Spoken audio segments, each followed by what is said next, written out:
Good morning or good afternoon, wherever you are. The title of our presentation is Journeys Through OER, Past, Present, and Future Adventures and Understanding. When Feng and I were talking about a presentation topic, we noticed that the vast majority of our work is focused on implementing OER in the classroom and is not considered how we have grown as researchers and OER users and advocates. So we thought it'd be valuable to explore our journey through OER and open education from our humble beginnings as Open Ed Research Fellows to regular users of OER and open-enabled pedagogy. We're excited for this opportunity. This year's conference theme has allowed us, and that we're also equally excited to present in this alternative format. We hope that you will find what we have to say useful and relevant to your own journeys. So I'm Judy Orton Grissett, and I'm an associate professor of psychology and director of experiential learning at Georgia Southwestern State University. And this is my colleague and co-presenter, Dr. Feng Sheu. Feng is an associate professor and instructional design librarian at Kent State University. So I'll be narrating the presentation, but Feng deserves more, definitely most of the credit for this presentation. So our goal in this presentation is help others by being transparent with our own journeys. We feel our story is particularly relevant to this year's conference theme as we see our collaboration as an intersection between multiple dimensions of ourselves. So we are in two different roles. I'm an instructor and Feng is an instructional designer at two very different institutions. Feng's institution is much larger than mine. I'm at a regional state university. And our institutions are halfway across the United States. When we met several years ago, we had limited experience with OER, but we were really excited about learning more and meeting others who had a similar passion in open education. Along the way, we were exposed to the issues and problems and the status of open education and started thinking, what are our own roles in open education as instructional designer and instructor? This is a picture of us here at Open Education outside of Los Angeles. So where it started, we were members of the inaugural 2015 cohort of the OER Research Fellows that met at the 2015 Open Education Conference in Vancouver. We were part of a group of faculty, doctoral students, instructional designers, and librarians, all of whom were interested in learning more about the impact of OER in our fields and disciplines. Feng and I met in Vancouver at the introductory dinner one evening and have been working together ever since. All right, where we've been, successes, challenges, and lessons learned. Our interest started with a simple change for easing financial hardship due to the textbook cost issue. So adopt an open textbook. Over time, we've moved to implementing open pedagogy by changing disposable assignments to renewable or non-disposable assignments. Each semester, we've tried to improve the experience for both teaching and learning, and along the way, we've did a few pieces of research that helped us have a better understanding of students' experiences and preferences regarding textbook selection and non-disposable assignments. So what was not reported in our findings about textbook selection was our own growth as instructor and instructional designer.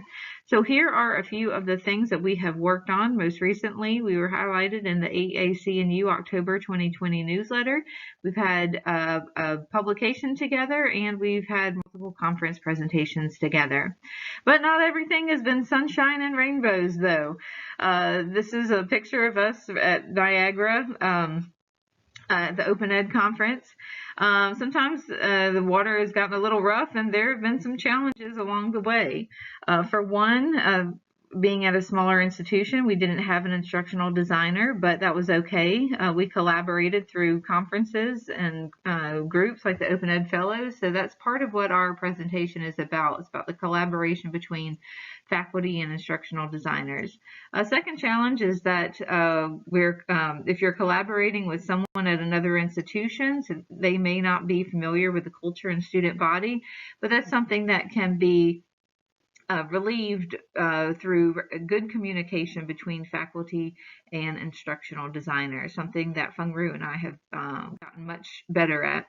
I do want to revisit this image, though, briefly and point out something that Feng pointed out to me, is that you can see that water is rough and it's windy, but in the end, we're still smiling. So we've had some challenges in our collaboration.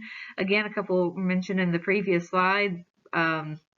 But again, we're still smiling. We're still persevering together as collaborators. So on to lessons learned. Lesson 1, faculty are the ones making decisions. So instructional designers have helpful content, but it's faculty ultimately who make the decision of if and when to implement the material. Open pedagogy, it does help students, and the faculty know their students, know who needs the most help and the context of their own class and how to use open pedagogy. So faculty play a big role in all of this.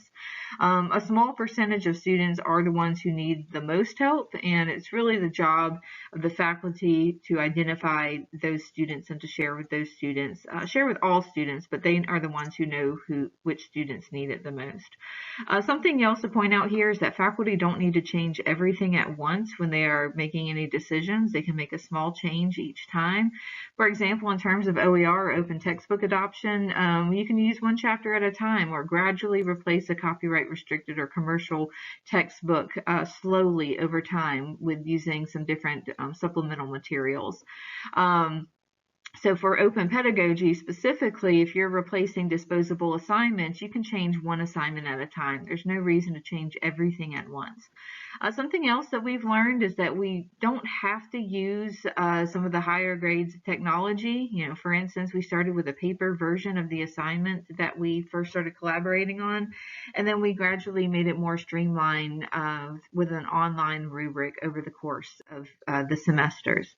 So lesson 2 is that instructional designers are key. Instructional designers, they help faculty implement strategies that reflect teaching best practices, help faculty make decisions that are most beneficial to students and student learning, and understand technology and how it impacts student learning. So they are truly key to developing and using OER.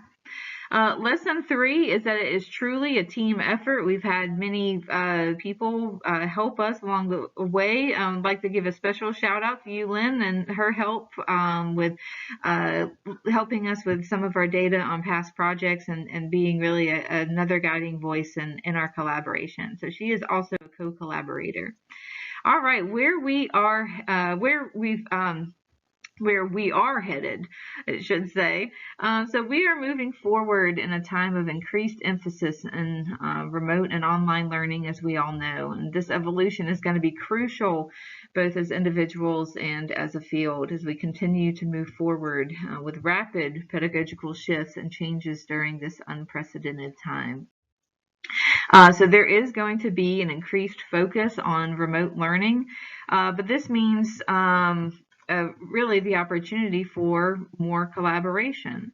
So again, as we continue to move forward with these shifts during this unprecedented time, we are looking at the new normal, but we are also drawing on our past of using technology, using different kinds of video platforms like Zoom, etc., to be able to collaborate. So we are looking forward to our future collaboration. Hopefully we will be able to see each other again one day soon and be able to see all of you. But this really has been an interesting opportunity to be able to share our experiences, share our work.